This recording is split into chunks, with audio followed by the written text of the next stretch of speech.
Glad Sola here. Just finished up my hunting trip yesterday and worked today. Finally made it out here to the back porch to enjoy some Bengal slices and my Doran poker. I am dragging you know what today. A whole weekend full of getting up early, staying up late, getting ready for hunts. Got bags under my eyes. If you watch most of my videos, you probably realize I have bags under my eyes all the time. It's because I'm old. So, wanted to do a quick YABO. I did a trade with Mel the Garbage Man Piper. And I won't tell you what I sent him, but I'll show you what he sent me. So first up, I told him that I hadn't had the opportunity to try any McClellan blends. Part of that was because I started smoking a pipe after they went out of business. But I still feel like there's a little bit of a connection there because I grew up in Kansas, which is where the McClellans were headquartered, in Kansas City. So I grew up in a city just outside of Kansas City, not too far, and I'm still a Chiefs fan, Rock Chalk Jayhawk, so I still have allegiances to that area, and it's just really hard to pay exorbitant prices for what's left of the McClellan stock. But I think I've even said on this channel that I refuse to do it. Well, I did it. I bought some McClellan Frogmorton Cellar, but I had a very specific reason. The reason being, if you've watched my channel, you know that I like to experiment, and after reading a bunch about Frogmorton Cellar, everybody talks about how it's such a good blend. It's very similar to Northwoods. So I am trying an experiment where I am taking, actually I've already tried one round of experiment, and the results were good. And the experiment is infusing whiskey, like real whiskey, not like a whiskey flavoring, but infusing whiskey into tobacco. And the way I'm doing that is I am using oak cubes, which I used to use as a home brewer when I brewed a lot of beer because I love the oak flavor. So I take the oak cubes and I soak them in a bottle of Weller's. And I've had them soaking in there for probably a good 6 months. That was also an experiment, which I wanted a kind of equivalent of a double oaked wheated bourbon. That was, if you're familiar with the Weller, they are the same distillery, same grain bill as Pappy Van Winkle. But I wanted a over-the-top oak version of that, and it worked out great. So I had these oak cubes that were infused with whiskey, and I thought, Frogmorton Cellar has the whiskey stave in it. Seems like that's a good way to infuse. And so I took some Sutliff, believe it was an English blend. It was an English blend that I didn't really care for too much.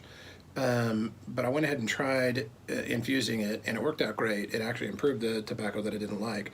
So I bought some Sutliff Medium English, and I'm doing a larger batch right now. And I wanted something to compare it to. So what better to compare it to than Frogmorton Cellar? So I broke down, spent a lot of money on a 100-ounce tin, not a small one, a 100-ounce tin, to see if the Sutliff one works out. I'm thinking about trying the same thing with Northwoods. Boswell Northwoods, which people say have a similar flavor profile to Frogmorton Cellar. So I want to smell Northwoods, smoke Northwoods, and then smoke some Frogmorton Cellar to see if they're kind of close. And if they are, then I will buy some Northwoods and infuse it with whiskey to see if I can get something really, really close to Frogmorton Cellar. And then who knows? Maybe I'll share some with the YTPC or some folks of the YTPC. So anyway,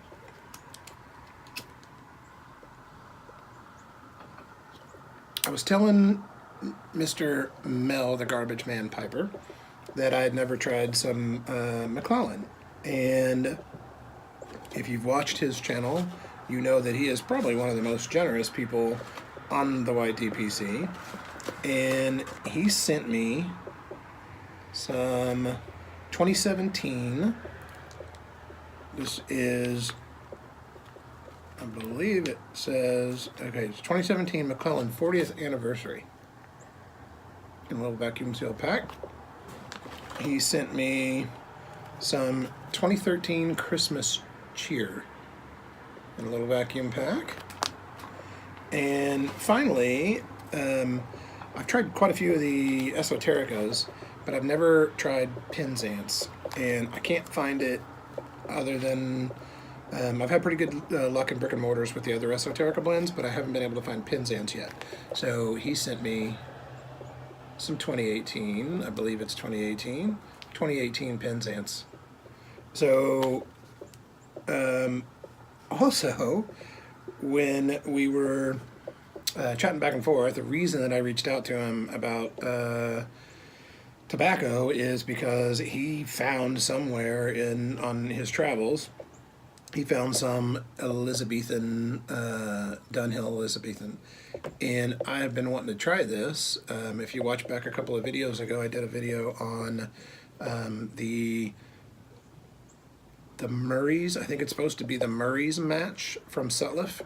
And I love it. I think it's great. I'm probably going to end up buying a pound of it. It's that good. It's kind of gone in rotation with my Bayou Morning, which I just bought more of because I love that stuff, as you know. But also, he sent a couple of goodies. And he sent the chopper,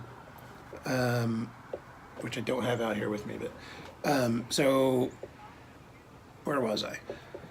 So, I wanted to try the Elizabethan because I want to see how close it is to the match. Just curiosity kills the cat. And I haven't been able to find this in stores either. So, so to Mel, the garbage man Piper, thank you, sir. All stuff that I haven't been able to find, and you, sir, hooked me up in a big way, and I absolutely appreciate it. Hopefully you'll like what I sent you too. I sent you some interesting stuff, so that is all I got. I'm going to be doing, I've done a, excuse me, I've done a couple of bowls of the Edgeworth slice, and as I mentioned in my video, and I'll show this to you when I do the review, I also picked up 7 ounces, a little less than 7 ounces of the Edgeworth Ready Rub from back in the day. So I've done a couple of bowls of the Edgeworth slice. The rehydration worked great, which I'll reconfirm in the review. And I'm taking notes on those bowls because I want to do a kind of an in-depth review of the Edgeworth slice from, you know, I don't really know when it's from, and I'd like somebody to be able to tell me. I should have brought the tin out, but eventually I'd like somebody to take a look at that and see if they know, like, what time frame that was from. I've seen some fairly old ones that have a totally different look than the Edgeworth slice tin that I have, and so I'm not sure how old it is. I presume it's 1940s-ish, but I'd like to get confirmation on that. Either way, I've already smoked a couple of bowls, and a little bit of a spoiler alert, this stuff is good. I'm not a Burley fan, especially Burley forward tobaccos, but I'm really digging this one so far. Just in the couple of bowls that I had. It's totally unique.